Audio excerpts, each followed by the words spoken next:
Aujourd'hui, on parle des traitements hormonaux pour la ménopause.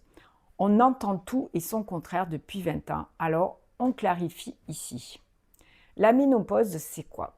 La ménopause, c'est quand les ovaires s'arrêtent définitivement de fonctionner, plus d'ovulation et surtout plus d'hormones. Résultat, bouffées de chaleur, sueur nocturne, sécheresse vaginale, irritabilité, troubles de l'humeur et bien d'autres réjouissances. Mais il y a aussi des effets invisibles sur les os, les vaisseaux et le cerveau. Le traitement hormonal de la ménopause, c'est quoi? Aujourd'hui en France, on utilise des hormones bioidentiques, c'est-à-dire les mêmes que celles que produisait votre corps avant d'être ménopausé. Des gels d'œstrogène qu'on met sur la peau, des gélules ou capsules de progestérone qu'on prend le soir. Le protocole est bien mieux toléré et n'augmente pas les risques cardiovasculaires. Cependant, il y a une contre-indication si on a déjà eu un cancer du sein et après 60 ans, on conseille de toute façon de faire un bilan cardiovasculaire. Pour qui ces traitements hormonaux?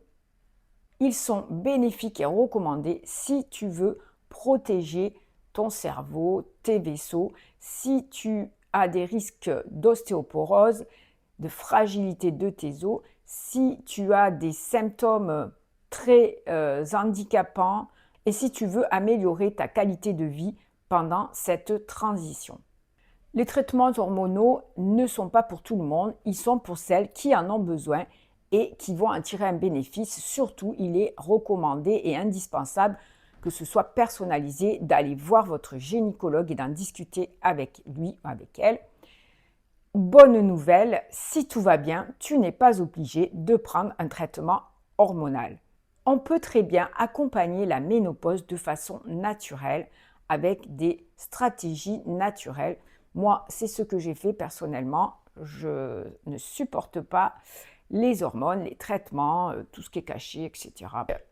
Quelles sont ces stratégies naturelles? Certaines, je suis sûre, vous les connaissez déjà. Évitez déjà ce qui peut exacerber vos symptômes d'irritabilité, de sueur, de tout ce qui est bouffée, de chaleur, etc. en éliminant l'alcool, le tabac, tout ce qui est excitant et en privilégiant de meilleures habitudes alimentaires. Donc, il faut changer sa façon de s'alimenter lorsqu'on est ménopausé, notamment le soir, éviter de consommer des féculents le soir, privilégier des légumes, des céréales complètes, des bonnes graisses bien sûr, mais je voulais dire des bonnes protéines et protéines maigres.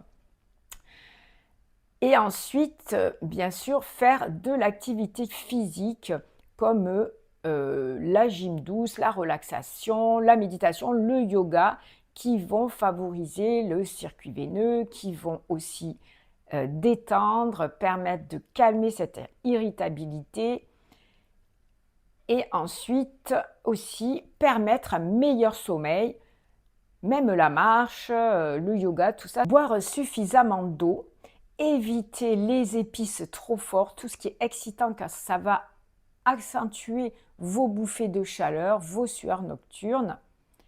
On peut avoir recours à la phytothérapie, donc certaines plantes sont recommandées, comme par exemple le trèfle rouge pour ses qualités œstrogènes-like, la sauge également, donc la sauge pour ses actions anti-transpiration, anti-sueur nocturne.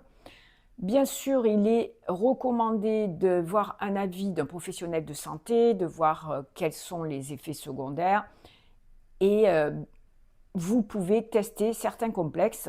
Personnellement, j'ai beaucoup aimé le complexe féminité de chez Solgar qui m'a toujours très bien réussi lorsque j'avais des bouffées de chaleur, des sueurs nocturnes, même si j'en avais pas beaucoup, en tout cas pour moi, ça marchait très bien. Les preuves scientifiques sont incomplètes et pas très précises, mais on a constaté que ces alternatives naturelles à base de plantes ont des effets positifs sur certaines femmes. Ce sont des options réalistes pour celles qui ne souhaitent pas de traitements hormonaux. Bien sûr, les plantes n'offrent pas les mêmes garanties qu'un traitement hormonal, mais pour certaines femmes, cela suffit. Dans tous les cas, il faut avoir de la patience car les plantes, ça agit sur le long terme, ça ne va pas agir du jour au lendemain. Il faut être bienveillante avec soi-même. En cas de symptômes importants, il est recommandé de consulter son médecin, son gynécologue, afin d'avoir un accompagnement personnalisé.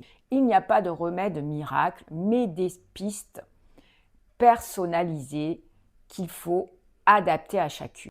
Ayez un regard bienveillant sur la ménopause. Ce n'est pas une maladie, c'est un passage, c'est une transition vers une autre partie de votre vie et vous allez pouvoir la vivre avec joie en étant épanoui. Ce n'est pas une fatalité ou quelque chose qu'il faut redouter et aborder avec anxiété.